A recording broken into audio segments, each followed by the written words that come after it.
प्रकृति ने हर जीव जंतु को अपनी सुरक्षा के साधन दिए हैं। किसी को जहरीला डंक, किसी को तेज दांत, पंजे, सींग, यहाँ तक कि नाजुक फूल को भी कांटों का हथियार दिया। मगर हम इंसानों को मिला सबसे खतरनाक हथियार, दिमाग। हमने प्रकृति के जीव जंतुओं से सीखा और अपनी सुरक्षा के हथियार बनाए और सीखी युद्ध कला यानी मार्शल आर्ट। भारत में भी ऐसी कई युद्ध कलाओं का जन्म हुआ।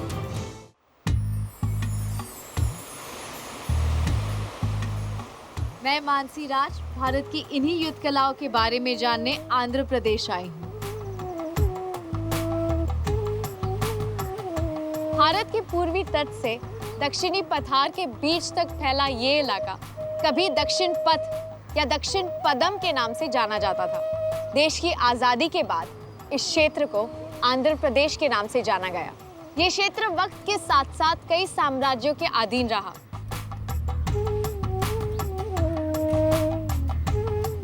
समय समय पर बदलते शासकों के चलते यहाँ के निवासियों को अपनी सुरक्षा के लिए हमेशा तत्पर रहना पड़ता था।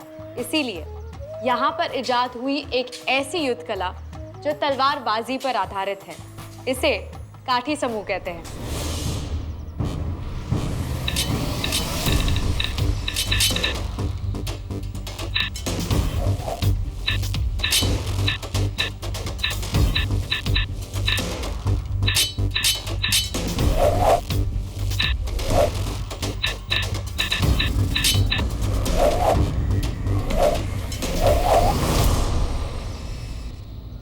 ऐतिहासिक प्रमाणों के अनुसार 3rd सेंचुरी बीसी में ये मौर्य साम्राज्य के भी अधीन रहा था।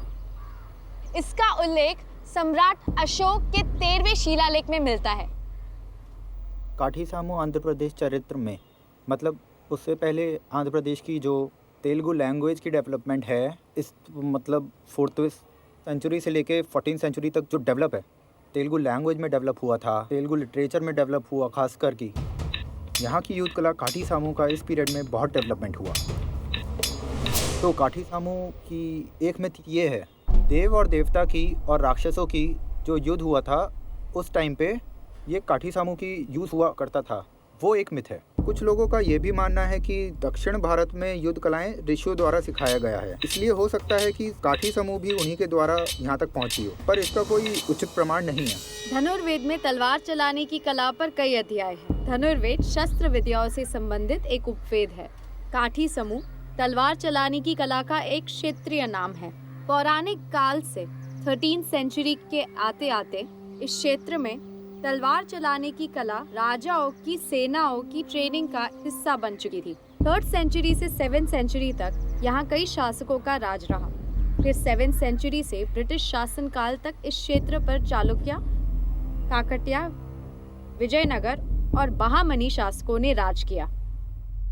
आंध्र प्रदेश में अलग अलग राज्यों में अलग अलग राजाओं ने अपनी फौजों को कट्टी सामू में एक शिक्षणा देते थे। युद्ध कला की रूप से कत्थे समूह जानते थे। काठी समूह नाम की ये युद्ध कला आंध्र प्रदेश के उत्तरी तटीय क्षेत्र विजयनगरम और दक्षिण के चित्तौड़ के करवेती नगरम इलाके में फूली फली। इस युद्ध कला की उत्पत्ति और विकास का श्रेय जाता है क्षत्रिय वंश के पेरीचड्डी समुदाय के लोगों को, जिन्होंने इस युद्ध कला को संरक्षण दिया और इसे जीवित भी रखा। पेरीचडी के डायनेस्टी के वो विजयवाड़ा आके अपने साम्राज्य व्यवस्थापन किया। उसके राज्य में ये कत्थे समूह एक बढ़ावा देने लगे और उसमें फौजों को ये शिक्षणा देने लगे। इस युद्ध कला को बढ़ावा देने वाले पेरीचडी समुदाय के लोग 9th और 10th सेंचुरी के आसपास गोदावरी नदी के डेल्टा क्षेत्र से आंध्रा के तटीय क्षेत्र में आकर बस गए थे। यहाँ उस वक्त पूर्वी चालुक्य राजाओं का शासन था। पेरीचडी के कुछ लोग गोदावरी तट के बेजवाड़ा क्षेत्र से उत्तर की ओर गए। उन्होंने विजयनगरम में अपना राज्य बनाया और दक्षिण में तिरुपति क्षेत्र में बसे पेरीचडी चालुक्य राजाओं की सेवा में लग गए और उनके सैनिकों को इस युद्ध कला में शिक्षणा देने लगे।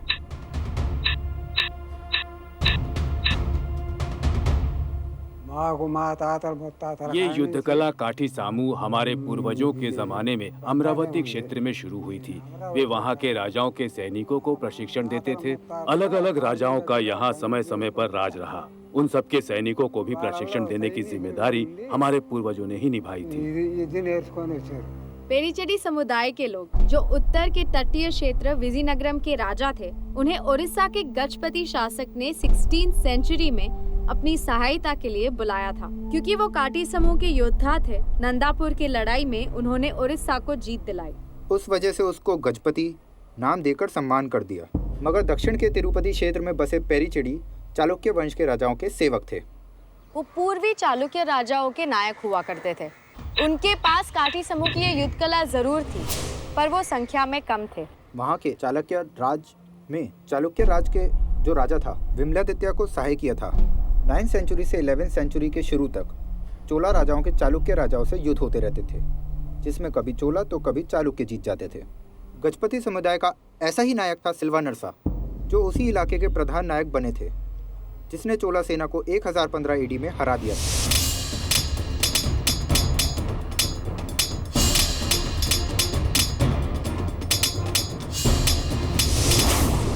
गजपति सेलुवा नरसा के वंशज सेलुवा वेंकटपति को चोला राजाओं ने हरा दिया और उनको इस क्षेत्र से अपना आधिपत्य खोना पड़ा।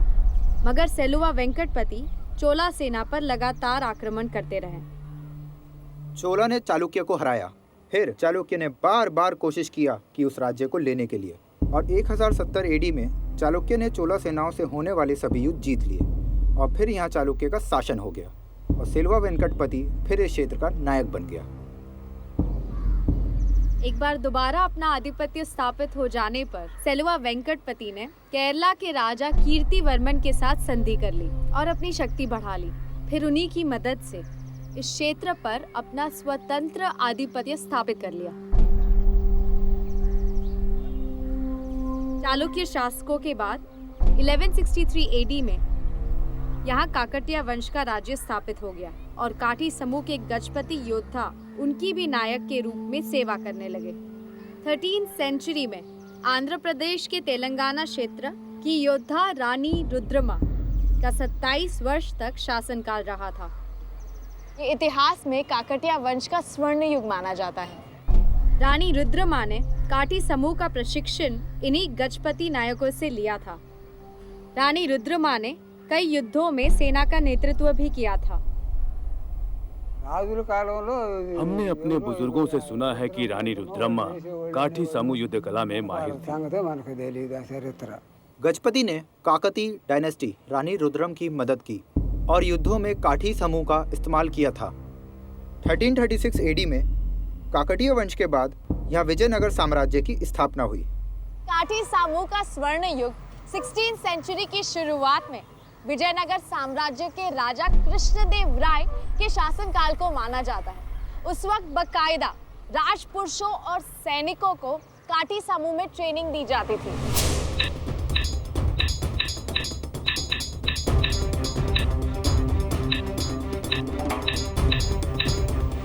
उस वजह से उस राज में अनेक युद्ध में गजपति की जो सेना है फौज काठे सामू यूज करते हुए अनेक युद्ध जीतने लगे। गजपति समुदाय ने विजयनगर साम्राज्य के सैनिकों को काठी समूह में शिक्षणा दी और उनके विजयनगर के राज परिवार के साथ वैवाहिक संबंध भी बनने लगे। फौजों की उसकी प्रतिभावत जैसे जिस तरीके की वो प्रतिभा करते थे कट्टी समूह की, उस हिसाब से उसकी रैंकिंग मिलती थी। काठी समूह हालांकि तलवारबाजी की युद्ध कला है, पर इसको सीखने की शुरुआत एक लकड़ी चलाने से होती है। लकड़ी चलाने को वैरी या कर्रा समूह कहा जाता है। इसी पर आधारित है इस युद्ध कला का नाम काठी समूह।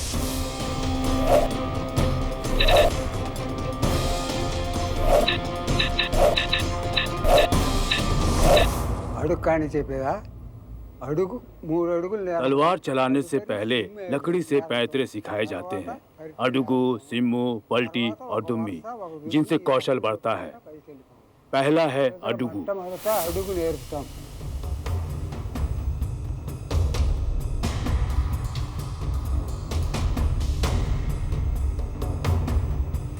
दूसरा सिम्मू, నేర్పుతాం. फिर पलटी తర్వాత పరిటి నేర్పుతాం, और दुम्मी। తర్వాత దుమ్మి నేర్పుతాం. अडगू, सिम्मू, पलटी और दुम्मी को एक साथ करने से तालमेल बनता है।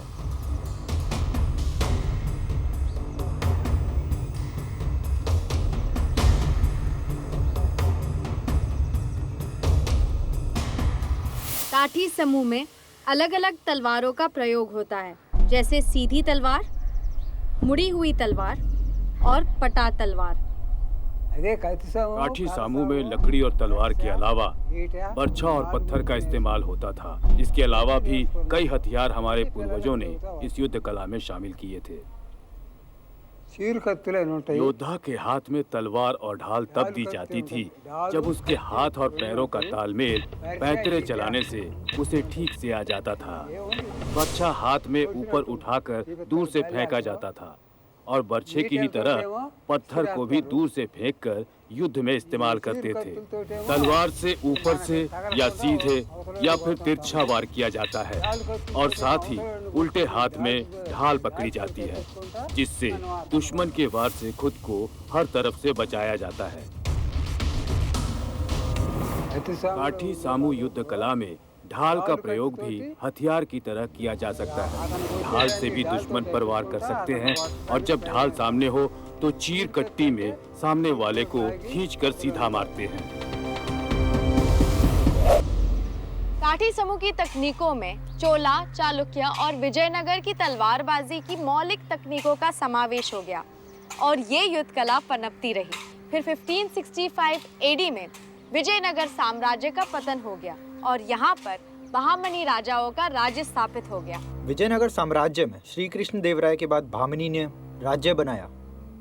फिर उस राज्य में कट्टी सामी की इस्तेमाल बहुत हुआ करता था। कट्टी सामूहों की फौजों को शिक्षणा देते थे। युद्ध में कट्टी सामूह की इस्तेमाल अनेक तरह से यूज करते थे। कट्टी सामूह सोल्जर को अपनी आत्मविश्वास बढ़ाने के लिए बहुत अच्छा खास होते थे।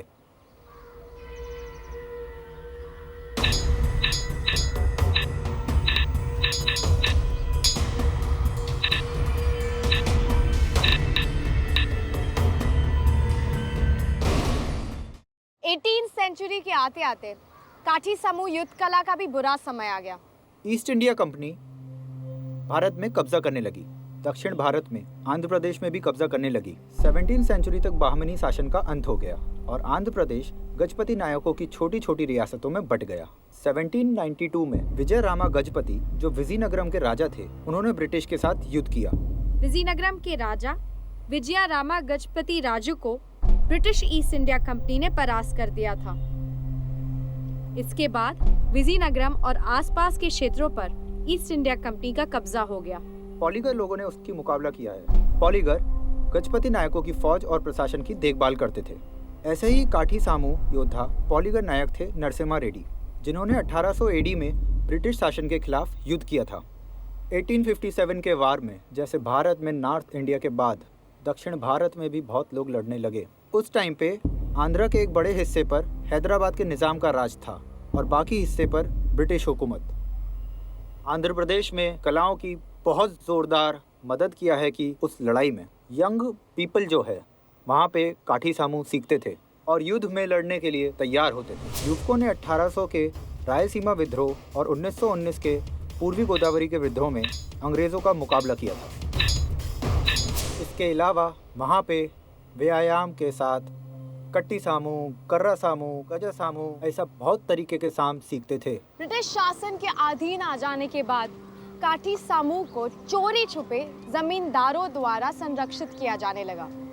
ये जमींदार लगातार ब्रिटिश शासन का विरोध करते रहे। विजय राम गजपति, चंद्रजी गजपति नारायण, ये लोग, उसके अलावा अलग अलग डायनेस्टी में कुछ जमींदार हैं, उन इस कला के बढ़ावा देने के लिए कोशिश करते थे। पुराना ज़माना में, मतलब मेरा एंसेस्टर का ये कहते थे कि ज़मींदार लोग, लैंडलॉर्ड्स, राजाओं, ये एक कला की संरक्षण करने के लिए कुछ लोगों को इकट्ठा करते थे और गुरु को बोलते थे कि इन लोगों को ट्रेनिंग करो। फिर वो लोग ट्रेनिंग लेते थे और उसकी मतलब लड़ाई करने के लिए उसको इस्तेमाल करते थे। जब राजाओं का वक्त था तब तक काठी सामू ने बहुत प्रगति की। तब गांव-गांव गुरु जाकर युवाओं को ये युद्ध कला सिखाते थे। मेरे गुरु भी उसी परंपरा का एक हिस्सा रहे थे। ये परंपरा मेरे बचपन में भी थी। मैंने भी 25 साल तक अपने गुरु से ये युद्ध कला सीख ली थी और बच्चों को विधिवत प्रशिक्षण भी देने लगा था। मुझे 50 साल से ज्यादा हो गए हैं इस युद्ध कला को सिखाते हुए। हालांकि ये प्राचीन युद्ध कला धीरे धीरे लुप्त होती जा रही है, पर आज भी इसका संरक्षण गजपति समुदाय के लोग पूरी कोशिश के साथ कर रहे हैं। विजयनगर गजपति ने जो किया था, जो गुरु है 15 लोग सीखे थे। जब संस्थान विजयनगर की गजपति थे, वो 15 लोग अलग अलग आंध्र राष्ट्र में अलग अलग जगह पे बांटते थे।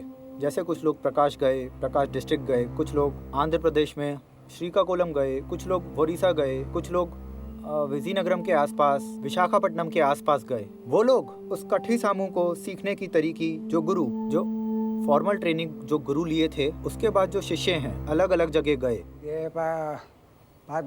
हमारे पूर्वजों की देन ये महान युद्ध कला काठी सामू 14वीं शताब्दी से चली आ रही है। बस आज हम उसको जीवित रखने का प्रयत्न कर रहे हैं। पहले आदमी, औरत, बच्चे गांव-गांव में सब ये कला सीखना चाहते थे, पर अब ऐसा नहीं है। आज इसे कोई जैसे सीखना ही नहीं चाहता।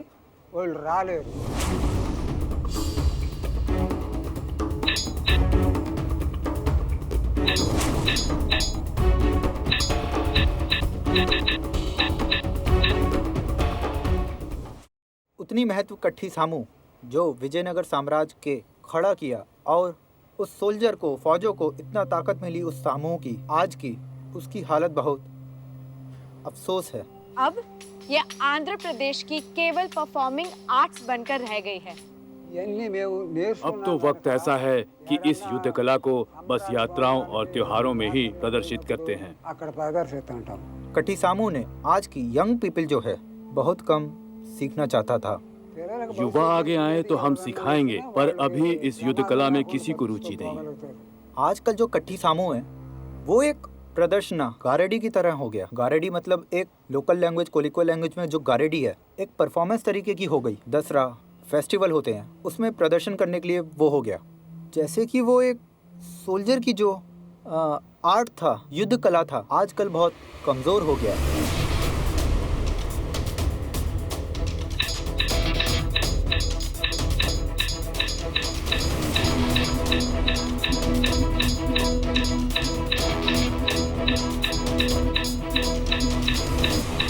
यूथ में इंटरेस्ट नहीं है, सीखने के लिए टाइम भी नहीं है। उस वजह से ये कला ऐसी हालत में चली गई। मेरे पास अब सभी बड़ी उम्र के शिष्य बच्चे हैं। मैं भी 80 साल का हूँ और अब युवा काठी सामू सीखने आगे आते ही नहीं। जब मैं बचपन था उस टाइम पे मैं भी गांव में जो यात्रा में ये कठी सामू होते थे, जब जाते थे 20-20 लोग परफॉर्मेंस करते थे। लेकिन आजकल में जब किसी टीम आते थे हमारे घर पे गांव में, जो प्रदर्शन करने आते हैं वो बहुत कम हो गए।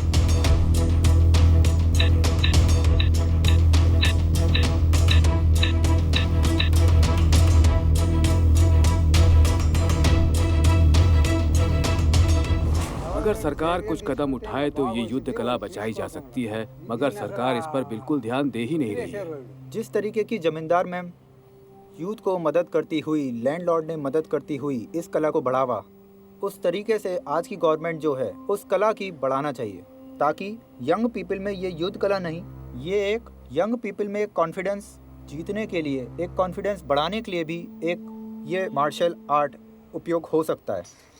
किसी समय बेहद उपयोगी होने वाली ये युद्ध कला आज तकरीबन खत्म हो गई है।